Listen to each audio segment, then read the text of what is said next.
처음 해봐서 되게 쑥스럽긴 한데 한번 해보겠습니다. 앞서 설명받은 바와 같이 저는 24년 차 치과 위생사고요. 20년은 이제 종합병원에서 근무를 했고 4년은 지금 그 개인 병원에서 이제 근무를 하고 있어요. 근데 이제 20년 동안 그 종합병원에서 근무를 하면서 간단한 환자들이 종합병원에 오진 않겠죠. 보통 다 이제 혈압, 당뇨, 암 환자 이런 중증 질환자들이 이제 종합병원을 오시게 되는데 그러면서 이런 이제 중증 환자에 대해서 많이 접해 봤던 것 같아요. 근데 대부분의 이제 환자분들이 혈압이 있거나 이런 분들이나 뭐 당뇨가 있거나 이런 분들은 본인의 건강 상태에서 대해서 고지를 많이 하세요.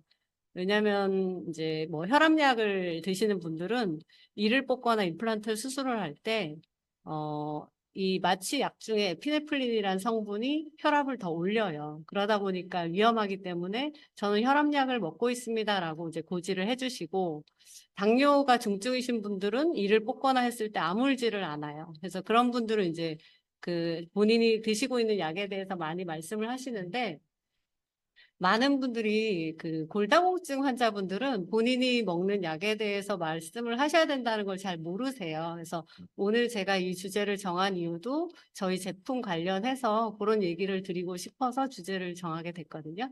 천천히 말씀드려 보겠습니다.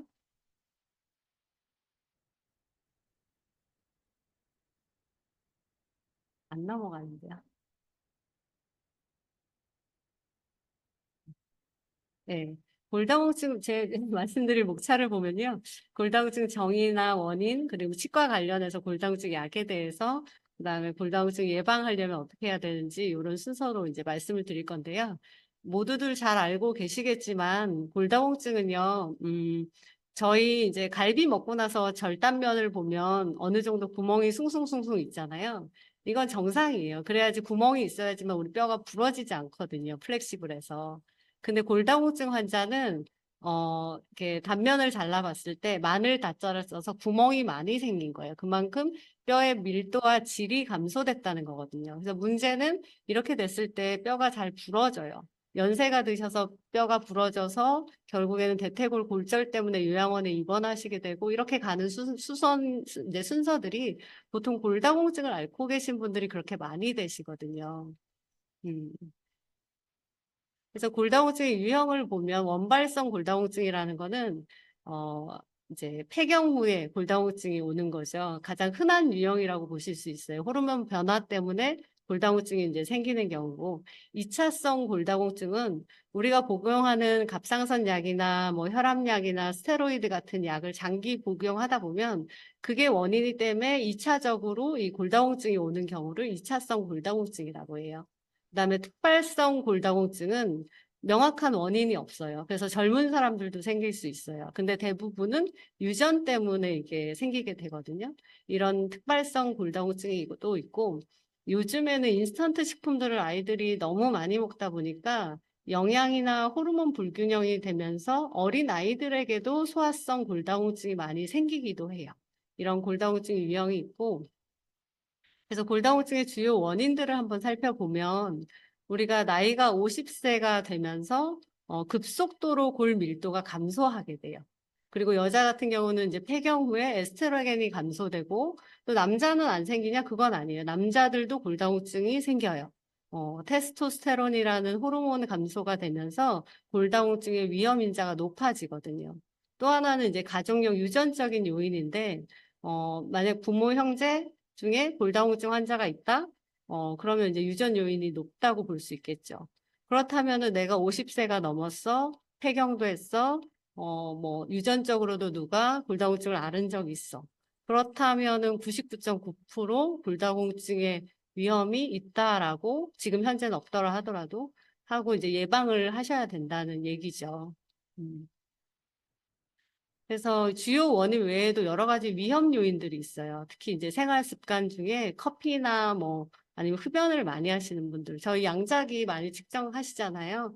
양자기 측정해보면 커피 하루에 두세 잔씩 드시는 분 치고 칼슘 수치가 좋으신 분들이 하나도 없죠. 그러니까 커피를 많이 드시면 뼈에서 칼슘이 많이 빠져나간다 생각하시면 되세요. 그다음에 알코올 섭취를 아주 많이 하시는 분들. 그 알코올리즘 환자들 같은 경우는 골절이 더 많이 돼요. 확실히. 뼈 형성을 억제하고 이 알코올이 호르몬 균형을 깨뜨리기 때문이죠. 그리고 뼈에는 어느 정도 자극이 계속 주어져야 되거든요. 그래야지 유지를 하는데 우리가 운동을 너무 안 해. 그래서 예를 들어서 저희가 이제 기부스를 했다가 한두 달 했다가 풀고 나면 뼈에 가늘어져 보이잖아요. 한쪽 다리만, 기부스 했던 다리만. 이게 다 이제 운동이 부족해도 골다공증의 위험 요소가 된다고 해요. 또 하나는 의학적 요인이 있는데 아까 말씀드린 것처럼 스테로이드나 고혈압약, 항경련제를 장기 복용했던 분들은 우리 드럭 먹어라는 개념 들어본 적 있으실 거예요. 특히 고혈압약 같은 경우는 비타민 D나 칼륨의 영양 흡수를 방해해요. 빠져나가게 하거든요. 영양소 도둑이라고 하죠. 그래서 드럭 먹어라고 하는데, 그래서 이렇게 혈압약을 장기 복용하셨던 분들은 꼭 골다공증 약이 같이 드시게 돼 있어요. 나중에 보면은. 또 우리 갑상선 질환 앓고 계신 분들도 골다공증 위험이 높죠. 특히 저희가 눈여겨봐야 될 거는 영양 결핍 중에 칼슘이나 비타민 D가 부족하다. 이거는 뼈 건강에 직접적인 영향을 미친다는 거죠. 그래서 영양 결핍에 대해서 이제 저희가 눈여겨봐야 되고요. 이제 제가 이제 오늘 말씀드리고자 하는 포인트는 여기서부터인데요.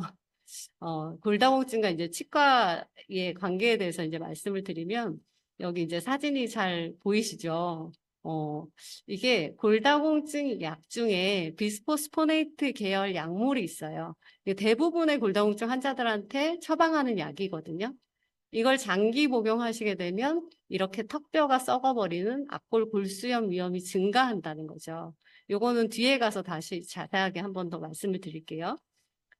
또 우리가 골다공증 환자들이 이제 치과와의 관계를 보면 우리가 치아가 이렇게 있으면 뼈가 이렇게 짱짱하게 잡아줘야 되잖아요. 근데 뼈가 숭숭 구멍이 뚫린 뼈가 느슨하게 잡고 있어. 그러면 당연히 잇몸 질환이나 이게 발생했을 때 금방 뼈가 녹아버리게 되죠. 그러니까 이런 발생 위험을 높일 수가 있고 또 우리가 이를 발치했거나 아니면 임플란트를 심었어. 이랬을 때 뼈 세포들이 잘 와가지고 단단하게 뼈가 채워줘야 되는데 이 골다공증이 있으신 분들은 그 역할을 제대로 못하죠. 그러니까 이제 임플란트를 식립하고 나서도 성공률이 낮을 수밖에 없어요. 이런 이제 치과와의 관련이 있고 중요한 거는 이제 골다공증 약이에요. 대부분 오해하시는 게 골다공증 약이 비스포스포네이트 제제라는 이 약이 골다공증을 예방하는 약인지 알고 계시는 분들도 많이 있으시거든요. 근데 그게 오늘 이제 제 강의의 포인트라고 보시면 되세요. 우리 몸에는 이제 조골세포와 파골세포라는 애들이 있어요. 여기 이제 표에서 보이시죠? 파골세포는 뼈를 없애는 세포고 조골세포는 뼈를 만드는 세포예요. 그러면 이제 뼈가 생성되고 없어지고 생성되고 없어지고 이렇게 계속 주기적으로 이렇게 순환을 해야 되는데 골다공증이 생기거나 아니면 연세가 이제 드시면 파골세포, 빠져나가는 세포는 있는데 뼈를 만드는 조골세포가 없어지는 거예요. 잘 안 생성이 되는 거죠. 그러다가 보니까 우리 골다공증 약은 우리 이제까지 개발된 약 중에 뼈를 새로 생성하게 만드는 약은 없어요. 없어. 그러니까 파골세포가 없어지지 않게 차단해주는 약물이 비스포스포네이트 제제예요.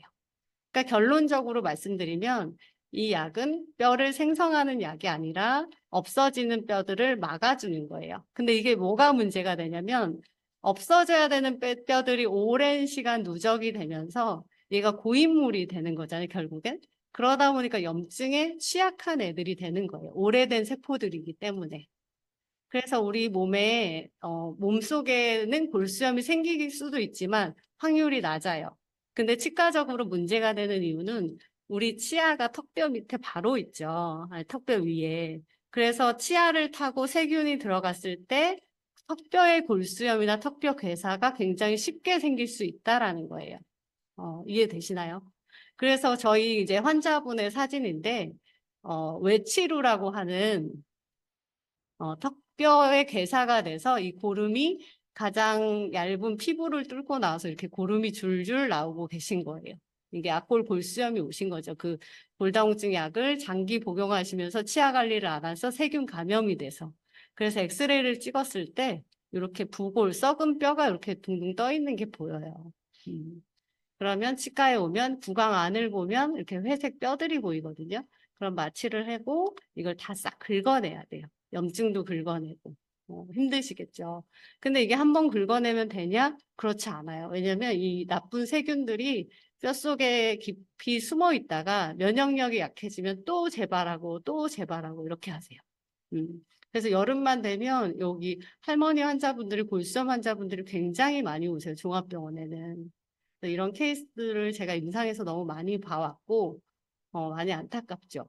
그래서 서울특별시 치과의사에서는 이렇게 권고사항으로 골다공증 약 복용 전에 치과 치료부터 받으세요라는 아예 포스터를 만들어서 많이 홍보를 하고 있어요.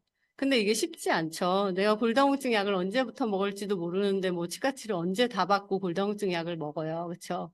이거 이제 쉽지 않고 내가 만약에 임플란트를 할 계획이 있거나 이를 뽑을 계획이 있다. 그러면 내가 이제 비스포스포네이트 제제라고 한다면 골다공증 약 드시는 게 시술 전후에 3개월을 중단하셔야 돼요. 내가 주사제로 맞고 있다? 그러면 5개월, 시술 후에는 7, 8개월을 중단을 하셔야지 악골 괴사의 위험성이 적어진다는 거죠. 근데 저희가 임상에서도 봤지만, 치과에서 임플란트 할 건데 가셔서 그 골다공증 약 처방해주는 의사 선생님한테 이거 얼마 끊어도 되는지 여쭤보고 오세요 하고 컨설트를 써주세요. 근데 거기에 대부분의 의사 선생님들 답변은 그렇죠. 네, 끊으세요. 이렇게 딱 잘라서 말해주시는 분이 없죠. 당연히, 이거 끊으면 무슨 위험성이 있는데 당신이 감수하고서라도 끊어야 되면 끊으세요. 이렇게 얘기해 주시는 게 대부분이잖아요. 그러면 우리가 어떻게 해야 되냐? 우리가 중요한 건 사실 예방이죠. 그래서 우리 몸은 우리가 지켜야 되니까. 그래서 골다공증 예방을 하려면 어떻게 해야 되냐? 지금부터 이제 말씀을 드릴게요. 체중 부하 운동을 하셔야 돼요. 체중 부하 운동이라는 건 우리 몸 자체가 힘을 실어서 운동을 하는 거죠. 그래서 걷기나 조깅이나 계단 오르기 등이 이제 굉장히 도움이 되고 금연이나 과도한 음주 자제를 해야 되고요. 또 햇빛으로부터 이제 비타민 D 합성을 촉진시켜야 돼요. 근데 이거 쉽지 않죠. 그래서 영양적인 게 굉장히 중요하다고 저는 생각을 하거든요. 그래서 칼슘 섭취를 해야 되고 비타민 D를 식품으로 이제 우리가 보충을 해줘야 되는데 사실 여기에 있는 이 그림에 다 나와 있는 이걸 하루에 섭취하기가 쉽지가 않죠. 그렇죠? 그래서 우리는 뭘 먹어야 된다? 짜잔, 리스토레이트죠. 예. 그래서 우리 홈페이지에 나와 있는 리스토레이트 체크 포인트를 한번 보시면요. 이 리스토레이트 한 포에는 아까 우리가 먹어야 되는 이 한 접시에 해당하는 그 무기질이 한 포에 다 들어있다는 거죠. 읽어볼게요. 골다공증 발생 위험 감소에 도움을 주고 뼈와 치아 형성 및 신경과 근육 유지 기능에 있는 칼슘이 들어있고요. 그렇죠?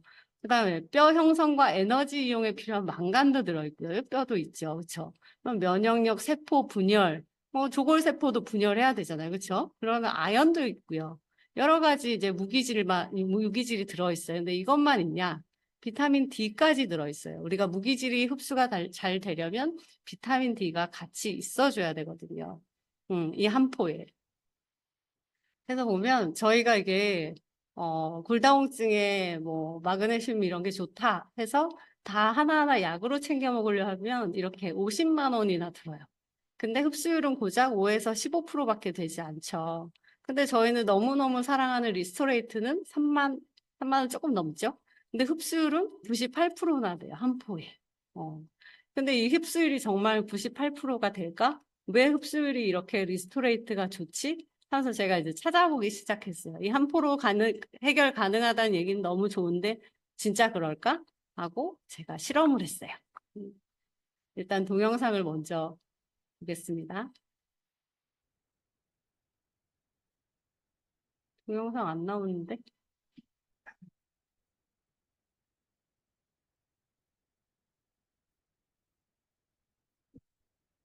잠시만요.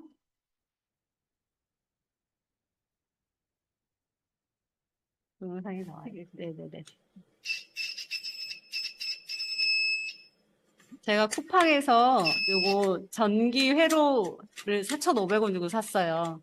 제가 직접 조립해서 만들었거든요. 만들어진 걸 살려니까 비싸더라고요. 그래서 4,500원 주고 제가 회로도를 만들어서 리스토레이트 한 포를 먼저 타서 부었어요. 이게 전기가 통하면 여기에 불이 들어오면서 부저가 울리거든요. 한 포를 탔더니 잘 들어보면 미약하게 소리가 들려요. 그러면서 불이 들어와요. 이게 전기가 통하고 있구나라는 걸 볼 수 있죠. 그런데 조금 더 세게 해봐야지 하고 한 포를 더 탔어요. 반 포를 더 탔어요. 그랬더니 약간 불이 더 들어오고 소리도 조금 더 커졌어요. 그러고 나서 제가 마지막 한 포를 더 부었거든요. 완전 두 포를 탔어요.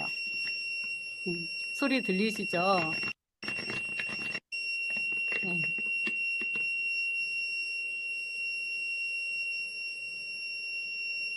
네, 이렇게 전기가 통하죠. 근데 이 실험이 왜 중요하냐면 그 말씀을 드려야 돼요. 이거는 리스토레이트가 이온화되어 있다라는 걸 보여주는 실험이라고 보시면 되세요. 어, 우리의 모든 물질은 자기 분자 구조가 제일 안정적인 중성을 띠려고 하거든요. 근데 중성인 상태에서 저희가 물에다 타면 이 중성에서 이온이 하나씩 빠져나가서 마이너스 극을 빼갈 수도 있고 플러스 극을 빼갈 수도 있어요. 그럼 음전화나 아니면 양전화를 뜨게 돼요. 그러면 이게 이온화가 되어 있다라는 뜻이거든요.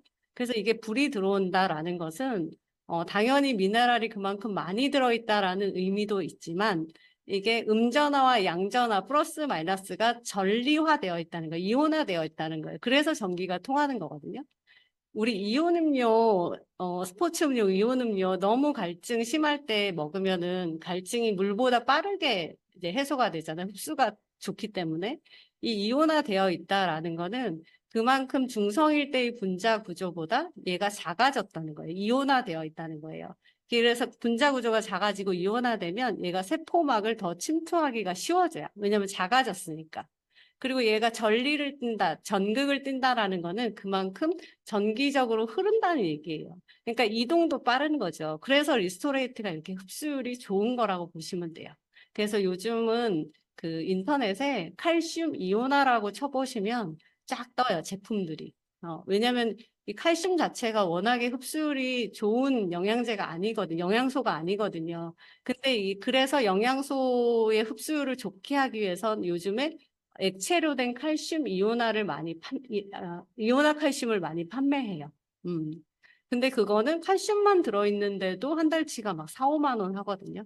그거에 비해서 저희 리스토레이트는 이렇게 다양한 8가지의 미네랄과 뭐 비타민 D까지도 들어있는데 이 가격이라는 거죠. 그래서 여기 보면 이온화 칼슘만이 생리학적으로 활성이며 골세포의 활동을 유발하는 호르몬을 자극해 우리 뼈에 흡수될 수 있다라는 거예요. 뼈에까지 흡수하려면 그만큼 원자 단위가 작아져야 되거든요. 그래서 우리 리스토레이트가 흡수율이 98%나 되는 너무너무 좋은 제품이란 말씀을 오늘 드리고 싶고요. 그래서 골다공증이 이제 걸리신 분들이 병원에 가시면 진단하는 방법이 있어요. 골밀도 검사를 하시죠. 엑스레이를 이용해서 이제 간단하게 검사하는 방법이 있고요. 또 피 검사를 하세요. 그래서 칼슘이나 비타민 D 수치를 봐서 이게 골다공증의 원인을 찾는 거거든요. 근데 아까 제가 서두에 말씀드렸지만 우리가 이제 폐경이 되고 나면은 골 밀도가 확실히 확 줄어버려요. 특히 여성에 의해서는 남성보다 더 줄죠. 그래서 제가 종합병원에 근무할 때 할머니 환자들이 많았던 이유가 이런 이유였거든요. 그래서 골다공증의 정상 수치를 보면 정상은 마이너스 1.0 이하예요. 근데 골다공증이 있다 하면 마이너스 2.5 이하면 골다공증으로 봐요. 그래서 아까 허리뼈를 골밀도 검사를 했는데 이걸 T-스코어라 그래요. 이 표는 저희 어머님이 2023년 1월 5일 날 골밀도 검사를 하신 수치예요. 리스토레이트 이제 PM 제품 드시기 전이죠. 그때 보시면 이걸 확대해서 보면 T-스코어가 아까 2.5 이하가 골다공증이라 그랬잖아요. 하나, 둘, 셋, 넷. 요 2.4까지 하면은 거의 2.5니까 한 4, 5개가 T스코어가 골다공증으로 나와요. 이 정도 수치면 중증 골다공증 환자세요. 그래서 저희 시어머니는 굉장히 오랫동안 주사로 이제 맞으셨고, 골다공증 약을 주사로 맞으셨고, 저희 병원에서 이제 임플란트 하려고 엑스레이를 찍어봤는데, 엑스레이 상에 정말 뼈에 구멍이 숭숭숭숭 다 보이실 정도로, 임플란트도 못 하실 정도로 골밀도 수치가 너무 안 좋으셨었거든요. 근데 저희가 2024년 11월에 그러니까 PM 제품 중 3종을 드시면서 리스토레이트는 제가 2포를 드시게 했어요. 2포를 한 3, 4개월 드시고 나서 요 골밀도 수치를 검사하셨을 때 짜잔 이 T스코어가 2.5 이한 게 하나밖에 안 떴다는 거죠. 대단하지 않나요? 그래서 저희 시어머니 지금도 너무너무 열심히 드시고 계시거든요. 이렇게 리스토레이트는 골다공증 예방을 위해서 너무너무 강추하는 제품입니다. 그래서 오늘의 결론. 골다공증 약은 예방약이 아니다. 골다공증 약은 절대 예방약이 아니고 예방은 우리 PM 제품 리스토레이트로 해야 된다. 그리고 운동 열심히 하시고요. 그리고 내가 이미 골다공증 약을 먹고 있어. 그러면 PM 제품 리스토레이트 열심히 드시면서 꼭 6개월에 한 번씩 스케일링을 하셔서 구강 안의 염증 수치를 낮추셔야 돼요. 그래서 정기적인 구강 검진과 우리 PM 제품 섭취와 이런 걸 통해서 활기찬 삶을 유지하셨으면 좋겠고요. 오늘 저희 강의가 도움이 조금이라도 되셨으면 좋겠습니다. 감사합니다.